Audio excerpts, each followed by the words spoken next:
Another CEO who has seen a seismic shift in his work is hometown Hilton CEO Chris Nassetta.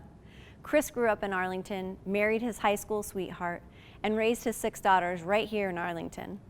While the hospitality industry has been turned inside out, Chris manages to keep his signature optimism for the future. Hi Chris, welcome. Thank you so much for joining me. Jen, it's great to be here.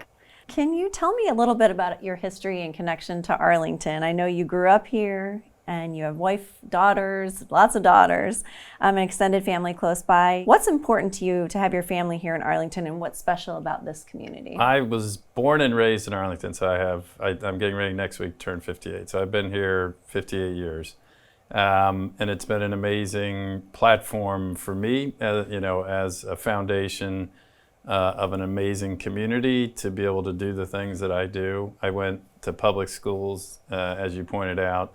I met my wife at Yorktown High School.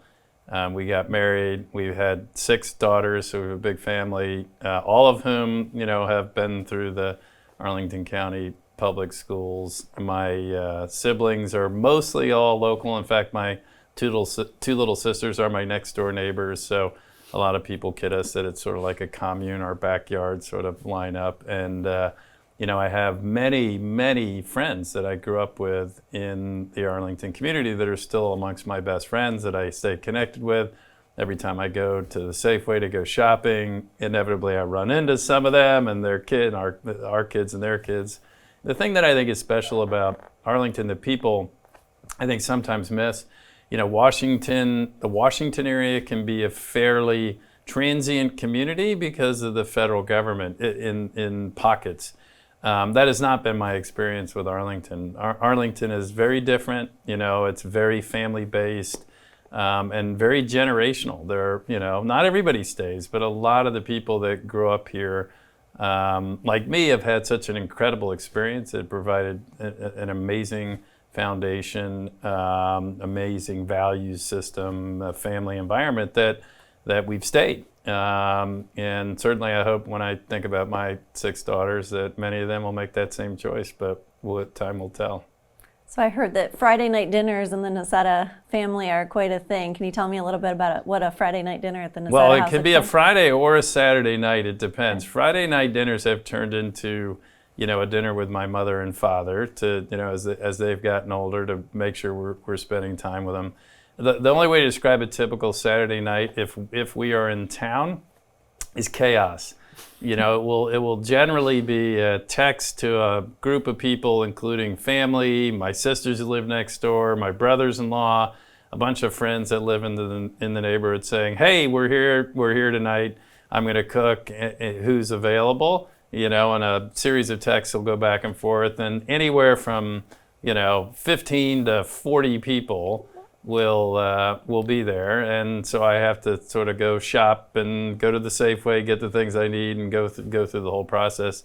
And sometimes for very large groups of people, but we love it, and that is sort of what I do for a living. It's really interesting. I chose the travel business, which I love, and I can't imagine doing anything else in my life than what I do. But that means, other than during these times of COVID, I travel probably 80% of the time, mostly overseas. 1 week here, 1 week in a far-flung place overseas.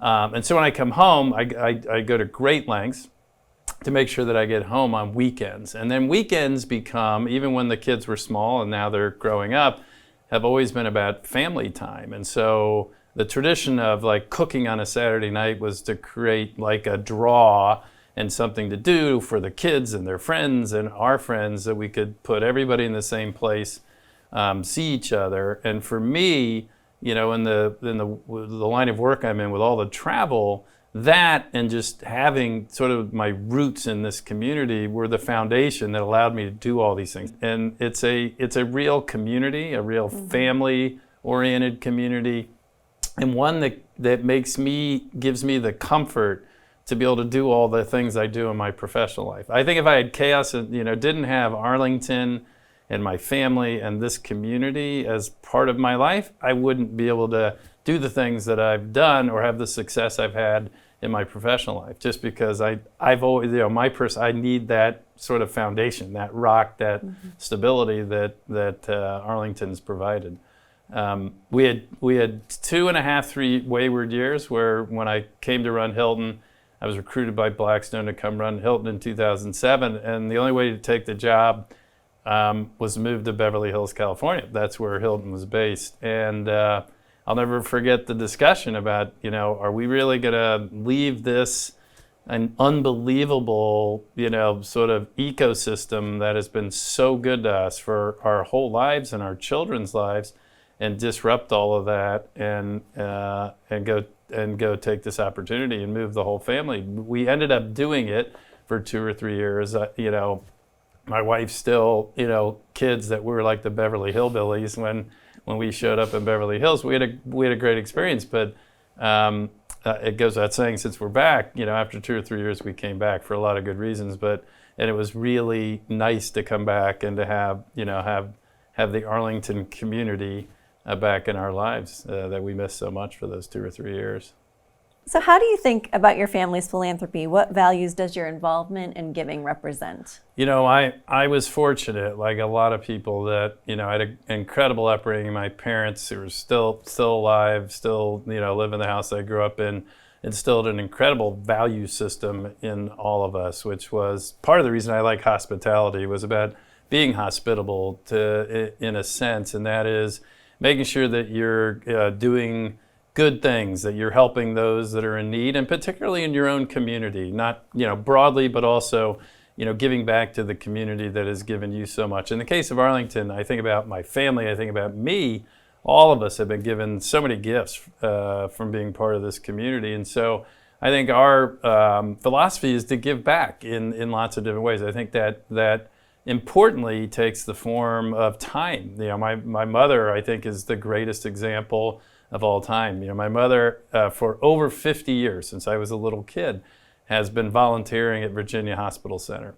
She still does it, still has been going throughout COVID. I think it's over 50,000 hours of volunteer service now. So that's sort of the example that was set. Similar with the Arlington Free Clinic, another incredible local institution. And so I think it's about, to the extent you have time, in my mother's case, she had time. I'm not here much, so giving that kind of time would be difficult. But then supporting the organizations like both of those financially are so important. The community is only as good as we make it, those of us that live in it. The Arlington Community Foundation, obviously, it was put on this earth to do just that. So you mentioned before moving back here from Beverly Hills and bringing the company with you. How has the company embraced Northern Virginia, and how has Northern Virginia embraced the company? When we moved the company, there was a lot talked about and written about, that I was moving the company simply to go back home. And there may be an element of truth to that, but that's not really how it went. While Beverly Hills is a perfectly lovely place to live, it was a very difficult place to run a business.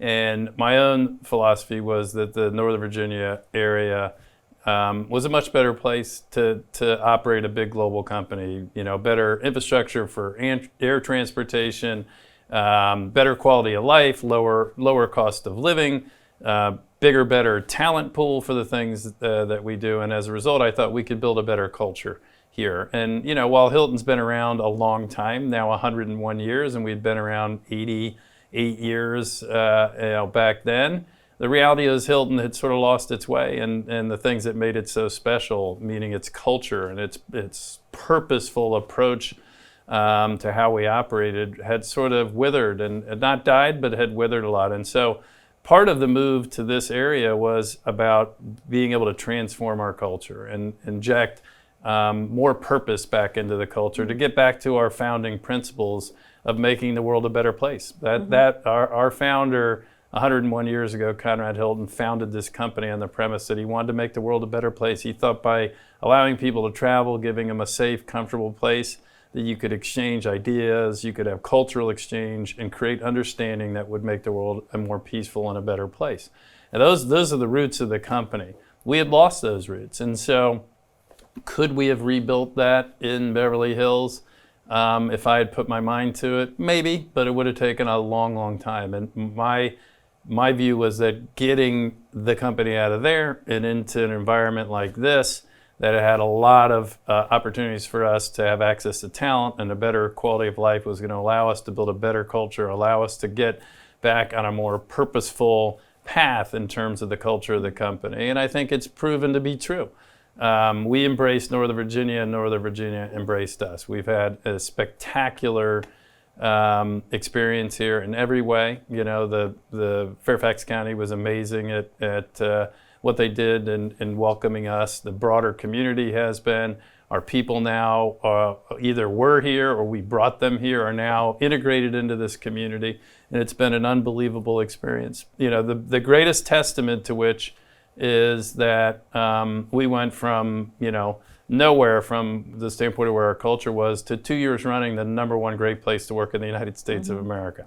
And you'll say, what does that have to do with Northern Virginia? It has a lot to do with it, because our ability to come here and be embraced by this community that allowed us to get back on our purposeful path and rebuild and transform our culture is the only reason that we've been able to build the best place to work 2 years running. And we're not done yet.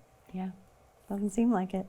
So this has been a difficult time for, you know, so many people, the travel industry in particular. Can you tell me how your company and your job is different today than it was before COVID? Yeah, my job is a lot different, and the company is different to a degree. My job is a lot different because I'm not traveling like as I would. I mean, I traveled probably 80% of my life was on the road, mostly overseas travel. For the last 6 months, I've not done any of that. So in terms of my own mobility, it's very different. In terms of the focus, you know, in the last 6 months, obviously very different. You know, we were at the epicenter of this crisis. Everybody's in it, so we're not alone. I think everybody everywhere in the world is in it. But, you know, this strikes at the heart of the hotel business, because you have restricted mobility everywhere in the world, and there is no way to do what we do without mobility. And so certainly the way I'm spending my time, not traveling, you know, focused on crisis management, is very different.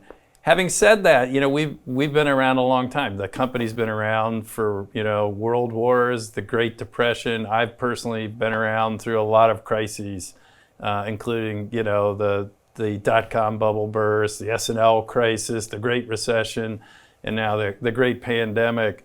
And the reality is, you know, we're built to last. We've been around for 101 years for a reason. We're a very resilient bunch, a very entrepreneurial, gritty culture.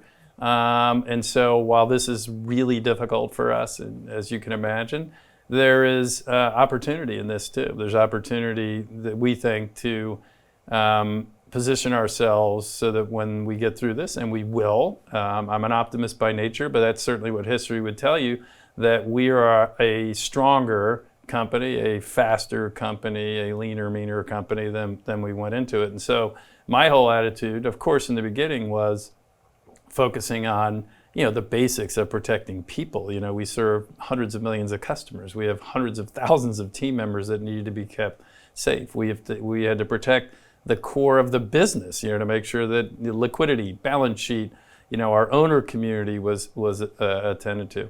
Those were the, you know, sort of the activities of the day for the first 3 or 4 months. Now the activities of the day, while they don't involve a lot of travel, sadly for me, it's all about recovery. It's all about making sure that, you know, that we are doing the right things so that as we get deeper into recovery and we get to the other side of this, that we're in a really good position, and that we're continuing to serve all of our stakeholders, both in the crisis and when we emerge from the crisis, better than what we were doing before it. Well, you mentioned recovery, and you know, today we're honoring the frontline human service employees of Arlington with our Spirit of Community Award, which we give out each year. What would you say to the people in our community who put themselves out there at risk to serve during the crisis? You know, my mother's one of them. So I would say to my mother and everybody else that's on the front lines, from the bottom of my heart, thank you for all that you're doing. You know, it's a word that gets overused, and including by me, which is unprecedented. But this is an unprecedented time where everybody is impacted by this in some way, both personally and professionally. Every family is going through something, you know, related to COVID-19. And we all have needs, and there have been folks on the front line across the spectrum that have been out there every day making our community better and stronger. And so I think a simple thank you. We care about you. We know the sacrifices that you're making, and we know this is not easy, and we support you. That's great. Thank you. So what's your hope for Arlington as we move through? As you said, we will get through this crisis. As we move through it, what's your hope for Arlington when we come out the other side? It's more than a hope. It's what I know will come of Arlington, having lived in this community almost 58 years next week, that we're stronger for it. That, with crisis comes opportunity.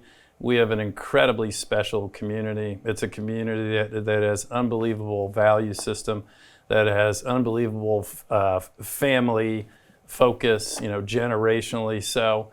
And so I think, like any crisis, I think the opportunity that I am confident Arlingtonians will stand up to is that we're better and we're stronger when we get through it, and that we have a tighter community that supports one another even more than we did pre-COVID. I know it's hard to think about that right now because we're still deep in the middle of the crisis, and it doesn't feel good, and we're not through it. But I'm confident in Arlington. I've lived through a lot here, and Arlington's a very special place. We really appreciate Chris's perspective and his generosity of time in sharing it with all of us. Arlington is truly lucky that this hometown boy has chosen to continue calling our little community home, and that he and his extended family continued to give of themselves to make this a place that we can all love.